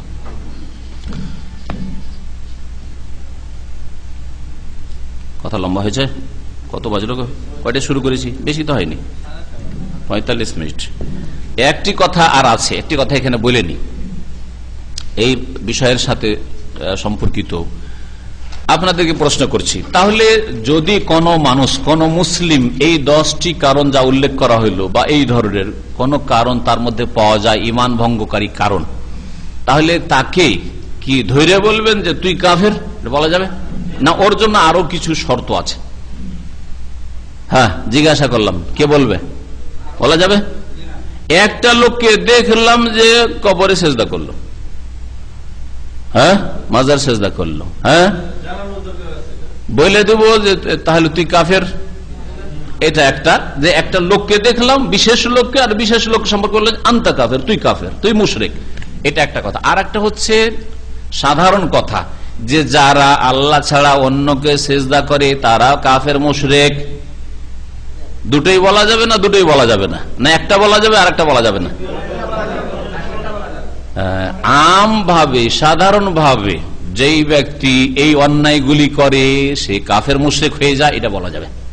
কোরআনে কারীমে এরকম বহু আয়াত আছে, তাই না? রাসূলুল্লাহ সাল্লাল্লাহু আলাইহি ওয়াসাল্লাম এরকম বহু হাদিস রয়েছে, কুফরি বা শিরকের ক্ষেত্রে আর লানতের ক্ষেত্রে। যেই ব্যক্তি চুরি করে আল্লাহ লানত হয়, নবী সাল্লাল্লাহু আলাইহি ওয়াসাল্লাম বলেছেন লান আল্লাহু সারিক, চোরের উপর আল্লাহ লানত হোক। হ্যাঁ হ্যাঁ, এইরকম বহু পাপ বা পাপীর ক্ষেত্রে নবী করিম সাল্লাল্লাহু আলাইহি ওয়াসাল্লাম লানতের কথা বলেছেন আম ভাবে। কিন্তু তুই চুরি করেছিস, তোর উপর লানত হোক, এটা বলা চলবে না? চলবে না। ওর জন্য কিছু আরো শর্ত আছে, চলবে না এমনিতে। তো বলছিলাম যে এই কুফরির ক্ষেত্রে এই ঈমান ভঙ্গকারী বিষয়গুলিকে সাধারণভাবে পড়ে নিয়ে এক শ্রেণীর অল্প বিদ্যাওয়ালারা বাড়াবাড়ি করেছে, ঢালাহারে এই অমুসলিমদের সাহায্য করেছে মুসলিমদের বিরুদ্ধে, সুতরাং কাফের হয়ে গেছে। আম কথা একটা, যে যেই ব্যক্তি ইসলামের বিরুদ্ধে, মুসলিমের বিরুদ্ধে, অমুসলিমকে সাহায্য, কাফেরকে সাহায্য করবে সে কাফের হবে। কিন্তু তুমি বা অমুক ব্যক্তি নাম ধরে ইসলাম মুসলিমদের বিরুদ্ধে কাফেরকে সাহায্য করেছে, সেজন্য সে কাফের হয়ে গেছে, এটা বলা যাবে না। এর জন্য আরো কিছু শর্ত আছে, শর্ত আছে। একজন লোক যখন ইসলামে ঢুকেছে তখন অত সহজে বেরিয়ে যাবে না, কিছু শর্ত আছে। শর্ত, ইসলাম থেকে বেরিয়ে যাওয়ার জন্য কিছু শর্ত আছে, আর কিছু বাধা আছে। শরুত আর মাওয়ানে, এই দুটো বিষয়, কিছু শর্ত আছে আর ইসলাম থেকে বেরিয়ে যাওয়ার জন্য কিছু বাধা আছে। ওই বাধাগুলি যে পার করে যায়, ক্রস করে যায়, শর্তগুলি যদি পুরা করে দেয়, তাহলে তাকেও কাফের বলা যাবে, মুশরিক বলা যাবে। তখন সেগুলি ইনশাআল্লাহ তাআলা আগামীতে একটা বড় আলোচনার প্রয়োজন রয়েছে, শুধু সংক্ষেপে বললে হবে না। তবে সংক্ষেপে একটু সাধারণ নলেজ রাখেন। যেমন কাফের মুশরিক হওয়ার জন্য নলেজ হওয়া জরুরি। ওই সম্পর্কে তার নলেজ ছিল কিনা, ও কি জানতো যে এটা শিরক কিনা, জানতো যে অমুসলিমকে মুসলিমদের বিরুদ্ধে সাহায্য করলে কাফের হয়ে যায় মানুষ, এটা এই মাসলাটা জানতো কি জানতো না? যদি জানতো, জানার পরে করেছে, তাহলে তখন বলা যাবে হ্যাঁ শর্ত পুরা করে দিয়েছে। জানতো তারপরে করেছে, বুঝছেন না? একটা হচ্ছে ইলম, তারপরে আরেকটা হচ্ছে স্বাধীনভাবে করেছে না তাকে বাধ্য করা হয়েছে। যেমন এখানে জবরদস্তির কথা বললো, স্বাধীনভাবে করেছে না তাকে বলা হয়েছে তোকে সাহায্য করতে হবে, না হলে তোর রাখবো না, তোকে জবরদস্তি করা হয়েছে। আজকাল মুসলিম অনেক শাসকই বাইরের বড় বড় কুফরি শক্তিগুলির চাপের মুখে মনে করে যে আমরা নিরুপায়, আমরা মজবুর, এরকম মনে করে। সেই ক্ষেত্রে আপনাকে একটু চিন্তা করে হুকুম লাগাতে ঢাড়া হারে। এখন উদাহরণস্বরূপ কোন একটা দেশে মুসলিমদের জুলুম অত্যাচার হচ্ছে, আর ওখানে কোন একটা মুসলিম দেশের কিছু সেনাবাহিনী পাঠিয়ে দেওয়া হয়েছে। হ্যাঁ, মুসলিমদের জুলুম অত্যাচার হচ্ছে কুফরি শক্তির পক্ষ থেকে, আর ওখানে যেহেতু যৌথ সেনাবাহিনী, আন্তর্জাতিক সেনাবাহিনী পাঠাইতে হবে, বিভিন্ন দেশে পাঠাইতে হবে, মুসলিম দলদের ৫,০০০ পাঠিয়ে দিয়েছে। তাহলে মুসলিমদের বিরুদ্ধে কাফের সাহায্য হইল কি হইল না? এই ক্ষেত্রে এই মাসলা তার জানতে হবে যে এই সাহায্য করা সম্পর্কে তার জানা আছে কিনা। জানার পরে যদি অসুবিধা নাই, মারো মুসলিমকে, মুসলিম যদি বলে মারো মুসলিমকে, একটা জানার পরে যে মারা জায়েজ নাই, তারপরে মারবে। ২ নম্বর কথা হচ্ছে যে এই ক্ষেত্রে সে স্বাধীনভাবে পাঠাচ্ছে না তাকে বাধ্য করা হচ্ছে, পাঠাইতেই হবে, নিরুপায়। যদিও হয়তো সাধারণত নিরুপায় মনে করছে কি জন্য, যে আমার গদি থাকবে না হয়তো, অথবা যে আন্তর্জাতিক লোনগুলি পাই, করজাগুলি পাই, সেগুলি পাবো না, অথবা যে এগুলি পাই, অনুদান দান পাই, হ্যাঁ, ফকিরের ভিক্ষা পাই, সেগুলি পাবো না, বিভিন্ন বিষয় রয়েছে, তো ইত্যাদি ইত্যাদি। তো যাই হোক, এইরকম শর্ত রয়েছে কিছু, সে জানে কিনা মশলাটা, আর তারপরে সে বাধ্য না স্বেচ্ছায় এই কাজটা করছে, ইমান ভঙ্গকারী বিষয়গুলি, এগুলি হচ্ছে শর্ত। এই ধরনের কিছু শর্ত রয়েছে ২-৩টা। আর কিছু বাধা আছে, অজ্ঞতা বাধা। জানতো না, কুফরি কথা বললো, কথাটি কুফরি, কিন্তু সে কাফের হয়নি কেন? সে অজ্ঞ ছিল সেজন্য। অথবা তাকে বাধ্য করা হয়েছে কুফরি কথা উচ্চারণ করতে, সেজন্য যদিও কুফরি কথা, সে কাফের হয়নি কারণ অন্তর থেকে সে বলেনি, বাধ্য করা হয়েছে মুখে তাকে উচ্চারণ করতে, জবরদস্তি করা হয়েছে। অথবা তার তাবিল, তার যুক্তি আছে, কিছু দৃষ্টিভঙ্গিতে কিছু সংশয় আছে, সংশয়। যেমন খারেজিদের সংশয় ছিল, খারেজিদের সংশয় ছিল, এই জন্য খারেজিরা কুফরি কাজ করলেও সাহাবায়ে কেরামরা, তাবেঈনরা খারেজিদেরকে কাফের বলে ফতোয়া দেননি। খারেজিরা আলী, উসমান রাদিয়াল্লাহু তাআলা আজমাইন, সাহাবায়ে কেরাম, মুআবিয়া, আমর ইবনে আস সবকে কাফের বলেছে। তারপরেও খারেজিদের সম্পর্কে ইখতিলাফ রয়েছে উলামাদের, যে এরা খারেজি মানে মুসলিম শাসকের আনুগত্য থেকে বাইরে, সেজন্য খারেজি। খারেজি মানে এই কাফের নয়। আজকাল সাধারণ মানুষ বলছে খারেজি, খারাজি আখরজ মানে বেরিয়ে যাওয়া, আর খারেজি মানে তাহলে ইসলাম থেকে বেরিয়ে গেছে। কখনো না, বরং এই ব্যাপারে সহিহ মত হচ্ছে যে আল্লাহর সবচেয়ে ভালো ওলি সেই জামানার আলী রাদিয়াল্লাহু তাআলা খুন করার পরেও খারেজিরা কাফের নয়, যদিও তারা কুফরি কাজ করেছে, কারণ তাদের অজ্ঞতা ছিল না, জানতো অনেক কিছুই, তাদেরকে কেউ বাধ্য করেনি, কিন্তু তাদের সংশয় ছিল, তাবিল। হ্যাঁ, ইনাল হুকমু ইল্লা লিল্লাহ, আল্লাহ কোরআনে বলছে যে বিচার শুধু আল্লাহর। হ্যাঁ, এ সালিস কেন তৃতীয় পক্ষকে কেন বিচার দিল? মূর্খ বোকা। আরে কোরআনের বিচার করলে তো মানুষকে দিয়ে বিচারটা শোনাইতে হবে। হ্যাঁ, তৃতীয় পক্ষে দুইজনের ঝগড়া হয়েছে, তৃতীয় একজন লোক না আসলে কি করে মিটাবে?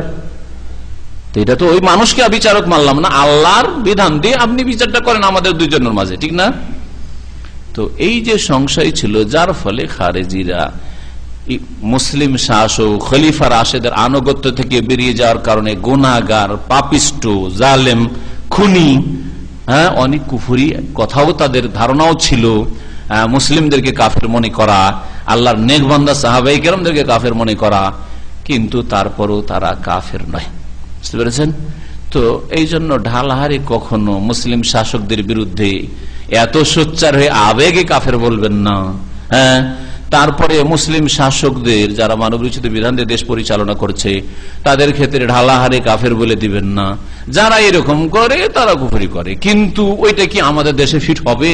আমাদের দেশের নেতাগুলোর উপরে ফিট হবে? যখন ফিট করতে যাবেন তখন তাদের অবস্থাটা ভালো করে স্টাডি করতে হবে, যারা কোন অবস্থায় আছে, নলেজ আছে কিনা, তারা কি বাধ্য না জেনে শুনে এই ইসলাম বিরোধী কাজগুলি করছে, কুফরি কাজগুলি করছে, ইত্যাদি ইত্যাদি এসব জানার প্রয়োজন রয়েছে। সুতরাং জবানটাকে একটু কন্ট্রোল রাখবেন। একজন কাফের সম্পর্কে যদি নীরব থাকেন তো আল্লাহ বলবেন না যে তুই মুখ কেন খুলিসনি, কাফের কেন বলিসনি। কিন্তু একজন কাফের নয়, হয়তো ফাঁসে, তাকে কাফের সার্টিফিকেট দিয়েছেন, আল্লাহ বলবে তোকে এই সার্টিফিকেট দিতে কে বললো, তুই জানিস? হ্যাঁ, তার অবস্থাটা ভালো করে স্টাডি করেছিলি, তার ভিতরের খবর জানতিক? কথা বুঝতে পেরেছেন? এই জন্য জবানটাকে সবসময় কন্ট্রোল রাখার চেষ্টা করবেন।